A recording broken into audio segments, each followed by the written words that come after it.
కర్కటే పూర్వఫల్గుణ్యాం తులసీకాననోద్భవాం పాండ్యే విశ్వంభరాం గోదాం వందే శ్రీరంగనాయకీం.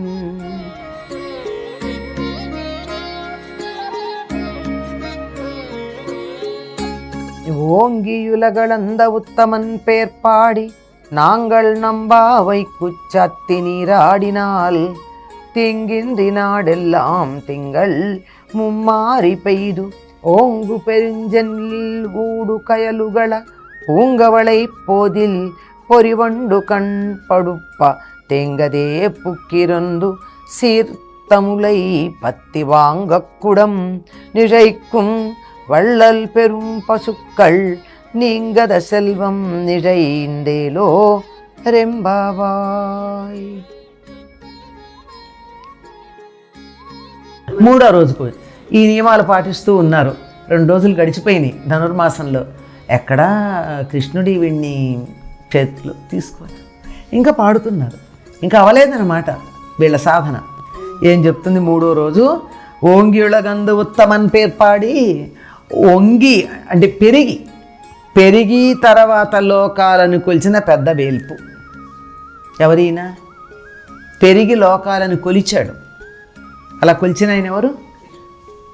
వామనుడు. నిద్ర లేవంగానే వామన స్తుతి చెయ్యాలి అని ఒక నియమం ఉంది మామూలుగా. అంటే అందరికన్నా కూడా సంప్రదాయబద్ధంగా జీవించేటటువంటి వారు, ప్రత్యేకంగా ఈ శ్రీ వైష్ణవ సంప్రదాయానికి చెందిన వారు లేస్తూనే వామనుడిని స్తుతించుకుంటారు. ఎందుకంటే వామనుడు 3 అడుగుల వాడు. కాసేపటికల్లా విశ్వమంతా వ్యాపించాడు. మనం కూడా ఈ మంచం మించి లేచేటప్పుడు వామనుడిలాగా ఇంతే ఉన్న త్రివిక్రమత్వం, అన్ని వైపులా ఎదగడానికి సంకేతం వామనుడు. కనుక ఆ విధంగా ఎదిగే ప్రయత్నంలాగా ఉండడానికి అనుకుంటాను నేను. వామన స్తుతి చేస్తాను. ఇక్కడ కూడా ఇవిడ వామనుడిని చెప్తోంది. పెరిగి లోకములు కొలిచిన పెద్ద వేల్పు అంటే లోకాలన్నింటినీ తన పాదాలతో కొలిచేసినటువంటి వాడు. వేల్పు అంటే దేవతల్లో పెద్దవాడెవరు? శ్రీ వైష్ణవ సంప్రదాయంలో అందరికన్నా ప్రధాన దైవం మహావిష్ణువే. విష్ణువు యొక్క అవతారమే కదా ఈయన. కనుక ఆయన పేరు ఒకసారి తలుచుకుని మనం నోము గనక ప్రారంభించినట్టయితే చెడు అంతా తొలగిపోతుంది. చెడు తొలగిపోవడం కాదు, మంచి మాత్రం చేరుతూ ఉంటుంది. చెడు పోవడం, మంచి రావడం రెండూ కదా మనం కోరుకోవాల్సింది. అదే జరుగుతుంది. ఎందుకు వామనుడిని స్తుతి చేయాలో ఇక్కడ చెప్తోందనమాట. ఒక్కొక్క దాంట్లో కూడా అనేక రహస్యాలు ఉన్నాయి. ఒక్కొక్క పాసురం గురించి మనం వివరం చెప్పుకోవాలంటే, దాంట్లో ఉన్న అంతరార్థాలు చెప్పుకోవాలంటే కొన్ని గంటలు పడతాయి. అసలు ఈవిడ ఏం చదువుకుందో, చిన్నపిల్ల కదా. ఉపనిషత్తుల సారమంతా, బ్రహ్మసూత్రాల సారమంతా, పురాణాల సారమంతా ఈ పాసురాల్లో మనకి కనపడుతూనే ఉంటాయి. ఎవరైతే వామనుణ్ణి స్తుతించుకుంటారో వారికి చెడు పోతుంది, మంచి కలుగుతుంది. అప్పుడు మన నోము బాగా చేసుకుంటాం. ఏదైనా చెయ్యాలి అంటే ముందు అక్కర్లేని దాన్ని తొలగించుకోవాలి. ఇల్లు శుభ్రం చేసుకుంటే కదా మనం పూజ చేసుకోవడానికి వీలయ్యేది. ఎట్లా పడితే అట్లా చేసుకోలేం కదా. ఆఖరికి మనం అన్నం తినే కంచం కూడా కడుక్కుని తింటాం, కానీ చెత్తలా ఉంటే తినలేం కదా. మరి దైవాన్ని ఆరాధించి పూజ చేయాలి, నోము చేయాలంటే శుచిగా ఉండాలి కదా. ఆ శుచిలో మనకి తోచింది, మనకి తెలిసింది, బయటది మనం కొంత చేసినా అసలైన శుచి చేయాలంటే ఒక్కసారి ఆయన తలుచుకుంటే మనకి శుచి అవుతుంది, మంచి వస్తూ ఉంటుంది. దానివల్ల ఏం జరుగుతుందంటే 3 నెలలు వానలు పడతాయి. సాధారణకి దీనికి ఒక అర్థం చెప్తూ ఉంటారు, నెలకి 3 వానలు పడతాయని. నెలకి 3 వానలు పడితే శీతాకాలం, వేసంకాలం అన్నీ ఎప్పుడు నెలకి 3 వానలు పడితే ఋతువులు ఎట్లా ఉంటాయండి? 3 నెలలు అని అర్థం చెప్పుకోవాలని ఒకళ్ళు చెప్పారు. ఎందుకో నాకు సమంజసంగా అనిపించింది అది. 3 నెలలు వానలు పడితే మిగిలిన నెలలంతా ఆ వానలో పడినటువంటి నీటిని మనం చక్కగా వినియోగించుకుంటూ ఉంటాం. అప్పుడప్పుడు ఉంటాయి. పోనీ వాళ్ళు చెప్పిన అర్థమే చెప్పుకున్నా నెలకి 3 వానలు పడతాయి. నేలంతా పాడి పంటలతో సమృద్ధిగా ఉంటుంది. అది చాలా ప్రధానం. పాడి పంటలు రెండు లేకపోయిన తర్వాత ఆధ్యాత్మికత ఎక్కడుంది, పారిశ్రామికత ఎక్కడుంది, వ్యాపారం ఎక్కడుంది, యుద్ధం ఎక్కడుంది, దేశాలు ఎక్కడున్నాయి, సంస్కృతి ఎక్కడుంది? ఏది కావాలన్నా అన్నిటికన్నా మౌలికంగా ముందుగా ఉండవలసింది ఏమిటి అంటే కడుపు నిండా తిండి ఉండాలి. ఆ తిండిలో 2 భాగాలు ఉన్నాయి, ఒకటి పాడి, ఒకటి పంట. ఈ రోజుల్లో అయితే పంటకి పాడికి సంబంధం లేదనుకుంటున్నాం, కానీ పూర్వకాలం పాడి ఉంటేనే పంట ఉండేది.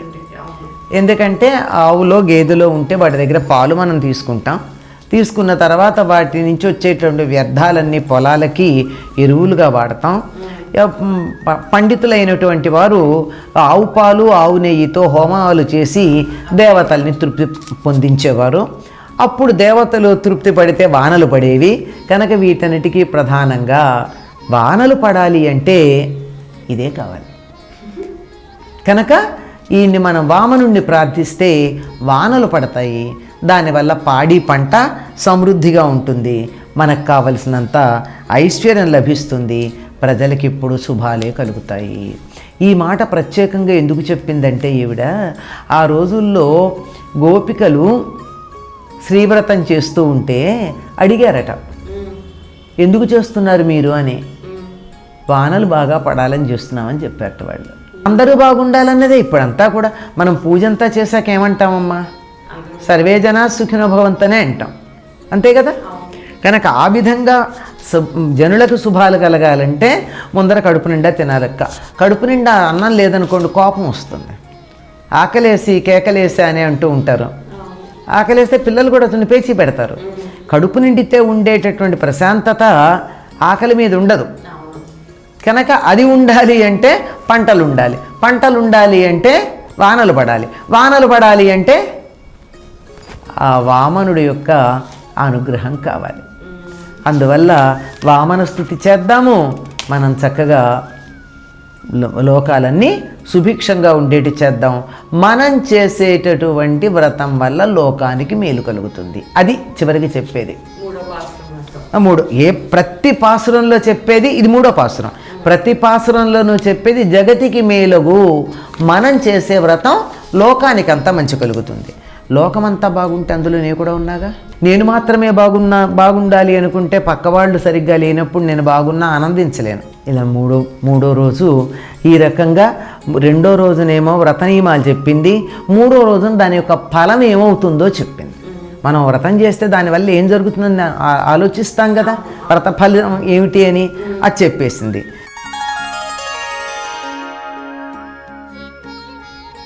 నీళాతుంగస్తనగిరితటీ సుప్తముద్బోధ్య కృష్ణం పారార్జ్యం స్వం శృతిశతశిరసిద్ధమధ్యాపయంతి స్వోచ్ఛిష్టాయాం స్రజినిగళితం యావలాత్కృత్య భుంక్తే గోదా తస్యై నమ ఇదమిదం భూయ ఏవాస్తు భూయః.